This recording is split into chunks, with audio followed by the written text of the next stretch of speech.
heard about the men's shed? A lot of people in Australia will have heard about the men's shed, but do you really know what happens in a men's shed? Today we're at the Chelsea Men's Shed Open Day and we're going to find out. Now, I met Murray while he was out walking the dog and I was out having a cycle, so we didn't recognise each other when I actually came down to the men's shed. But he told me all about the open day and here we are. Hi, Murray. How are you, Carol? It's good to see you. So how long have you been coming to the men's shed? Been coming about probably 6 years now. Yeah, I just started here when I retired and I was doing horticulture when I was, from the early days. And I just finished up and I said, I've had enough gardening. It'd be nice to do some woodwork or something. So I came down and, from start, I used to make the bird boxes and bird feeders, and it was a hard-time job, And then now I can sort of go to the next level.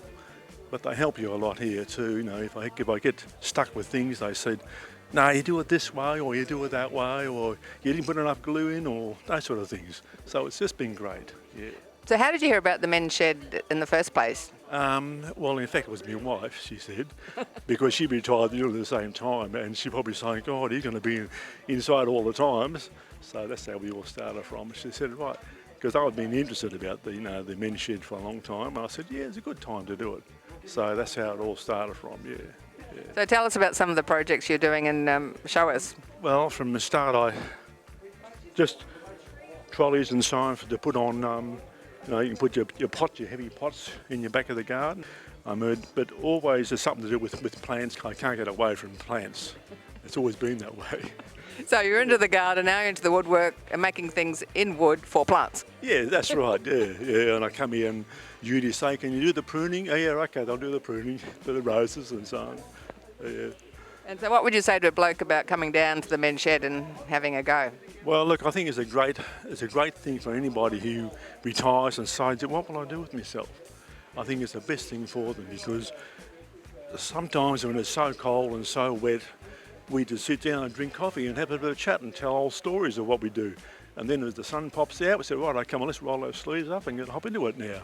Yeah, and that's the way it goes, yeah. So what do you think you've got out of it the most? I think this probably, I sort of learn a lot about a woodwork, and I think that's the best thing. And also, I come home and I sort of know that I've done things, so I do a few things at home now.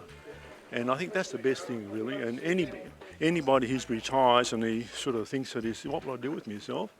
That's the best place to go into men's shed, and you can get a help there. Always get help by outside, from people who are in there. Because I think half of them have been in that trade, from early age from themselves, and I'm sort of like a beginner. So that's the way it is. Yeah. Here we have Bob, that's one of the members of the men's shed. So Bob, how long have you been coming to the men's shed? This will be my third year. I came down about 5 years ago, and they were shifting then. Now, 5 years later, we're shifting again. Still. But it's sort of something that you always want to do. I worked until I was 76. I'm 79 now. So I had to have something to do. And my wife kicked me out and sort of says, go and do something. So here I am here. So what do you get out of it? What did your wife get out of it? Well, she gets peace and she can do her own thing. But I can come down here and as I say, have a coffee and make things like this. I can't at the moment. I'm buggered for 3 months because I've had a shoulder replacement. But I still come down here to talk and meet all the guys. You don't have to do anything. You don't have to work.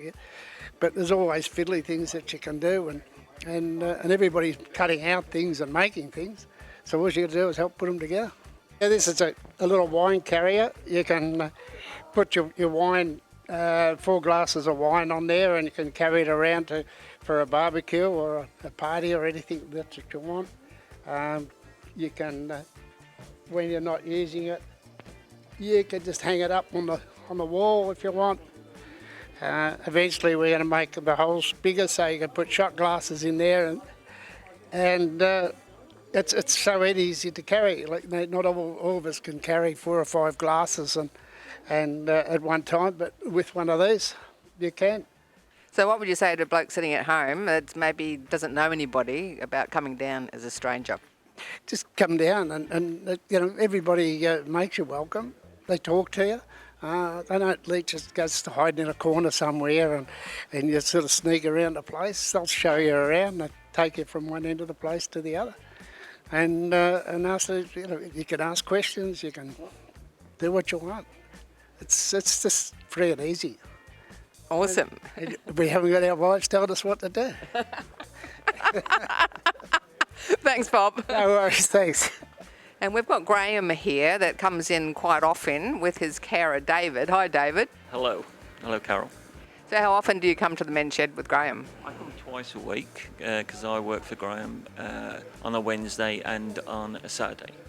So we come twice a week, and Graham decides what the project is all about. He's the brains and I'm the brawn. So he can make such fantastic things, from puzzles to dinosaurs to dolls' houses. Anything you can think of, really, he can make from this laser. So what's Graham doing here? He's actually making a clock, and the laser's going to cut this shape, and then he'll insert the workings of the clock in the middle, and then it'll work, and it's just amazing. Here we are. This is some of Graham's work. Graham's always for the last. He used to work in lasers and building them all over Asia, and now he's retired, and unfortunately he's got Parkinson's, but he still does a really good job, and he loves coming down here and working with the laser and meeting all the wonderful people that are here. So you come here twice a week with Graham. What would you say he's got out of coming to the men's shed? It's really helped him with anxiety. It's given him something to do. He looks forward to coming. Gets a lot of satisfaction. And people come in, and everybody from the men's shed, they say, Graham, can you do me a sign? Can you do me this? He does a lot of glass etching as well. Hodges, we're doing a lot of work for Hodges with their champagne glasses. So he can do so much. It's only limited by your imagination what he can do. So he gets a lot of pleasure out of it. And here's another friendly member from the Chelsea men's shed. Hi, Rob. Hi, how are you, Carol? Now, I'm fantastic. I'm learning about all sorts of things. Great to hear, yes.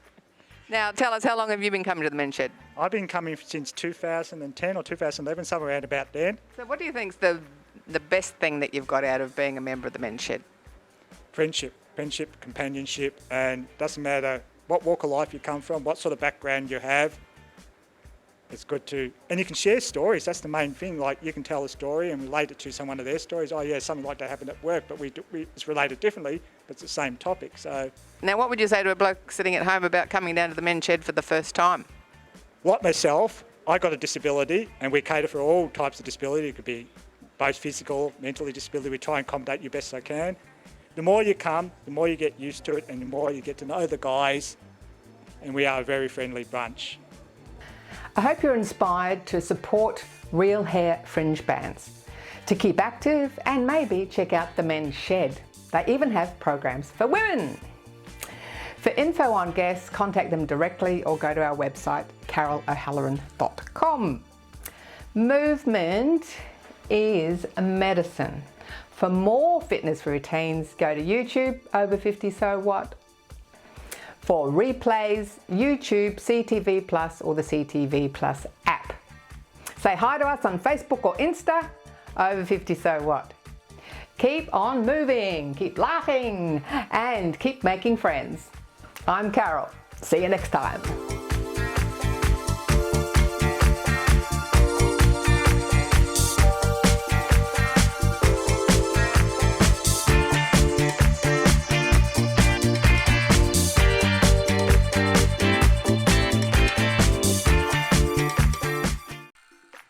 Thanks for watching our TV show. Be sure to hit subscribe and then you'll never miss an episode. Jump on Facebook, join our group, get in on the fun, fitness, wellness and inspiration. I'm Carol, over 50. So what?